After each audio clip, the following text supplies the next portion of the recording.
মতো রাতে মধ্যমগ্রামের বাড়িতে ফিরছিলেন চন্দ্রনাথ রথ। ড্রাইভারের পাশের আসনে বসে কথা বলছিলেন মোবাইল ফোনে। ফোনের অপর প্রান্তে ছিলেন শিলিগুড়ির বিজেপি বিধায়ক শঙ্কর ঘোষ। কথা বলতে বলতে মাঝপথেই কথা থামিয়ে দেন চন্দ্রনাথ। তো আমি তারপরে আরও ফোন করলাম, তখন একজন আমাকে ধরে বলল যে স্যারকে এরকম গুলি করেছে। আমি তো হতভম্ব হয়ে যাই। 25শে বৈশাখ শপথ গ্রহণ নতুন সরকারের, তারই প্রস্তুতি নিয়ে শঙ্কর ঘোষের সঙ্গে কথা হচ্ছিল শুভেন্দু অধিকারীর আত্মসহায়ক চন্দ্রনাথে। 10টা নাগাদ আমরা দুজন ফোনে কথা বলছিলাম, লং কনভারসেশন। আমি তো গাড়িতে ছিলাম, ও কোথায় ছিল আমি জানতাম না। তো হঠাৎ করে ওর ফোনটার মধ্যে আমি মানে 2-3টে ভয়েস মনে হলো একসাথে ফেইন্টলি আসছে, ওর আর কোনো গলা শুনতে পাচ্ছি না। তখন আমি প্রথমে ভাবলাম ক্রস কানেকশন হয়েছে নাকি, ফোনটা কেটে করলাম, ফোন ধরলো না। তারপর চন্দ্রনাথকে মেসেজ করেন বিজেপি বিধায়ক শঙ্কর ঘোষ। অনেকক্ষণ পর্যন্ত উত্তর না পেয়ে কল করেন, তখনই জানা যায় ঘটনার কথা। মেসেজ করলাম যে তোর শরীর খারাপ হয়েছে নাকি, তুই তাড়াতাড়ি জানা, কোথায় তুই? তখনও কোনো রিপ্লাই নেই। তখন আমার একটু স্ট্রাইক করলো। তো আমি তারপরে আরও ফোন করলাম, তখন একজন আমাকে ধরে বলল যে স্যারকে এরকম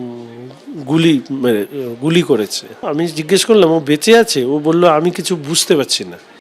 ঘটনার পরে চন্দ্রনাথ এবং তার গাড়ির চালককে নিয়ে যাওয়া হয় মধ্যমগ্রামের ভিভাসিটি হাসপাতালে। Unfortunately, when he was brought to our clinic, our emergency, he was no more.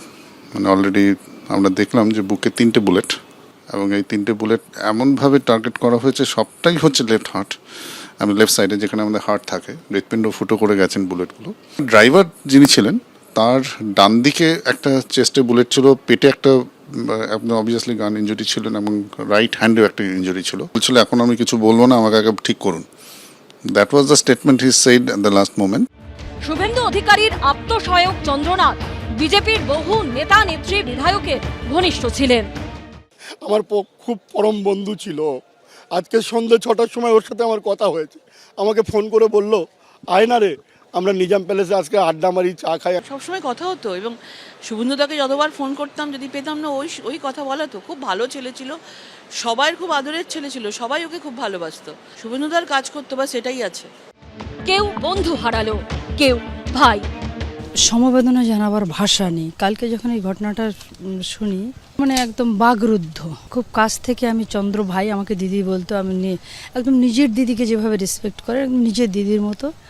যতবারে শুভেন্দুদার কাছে গেছি আমি, কোনো ওখানে জানালে ও তুরন্ত হচ্ছে শুভেন্দুদাকে সেটা মেসেজ করতো, এবং সেটা সলভ করার চেষ্টা করতো এবং করেছে। কালকেই আমি একটা SMS পাঠিয়েছিলাম, আর ঠিক ওই সময়ে পাঠিয়েছিলাম। SMSটা গেছিলো কিন্তু ব্লু টিক হয়নি, একটাই টিক। মানে ওই জন্য SMSটা পাঠানোর জাস্ট হাফ অ্যান আওয়ার পর আমার কাছে ফোন আসে যেরকম ঘটনা। আর এত হাম্বল একজন পার্সন, খুবই মানে হার্ট ব্রেকিং সিচুয়েশন। ভোট আসে, ভোট যায়, হাত বদল হয় ক্ষমতার, কিন্তু এই ছবিগুলো কেন পাল্টায় না? প্রশ্ন সব হারানো পরিবারগুলি। ঝিলম করঞ্জাই, অনির্বাণ বিশ্বাস ও উজ্জ্বল মুখোপাধ্যায়ের রিপোর্ট, ABP আনন্দ। ABP আনন্দ, এগিয়ে থাকে, এগিয়ে রাখে।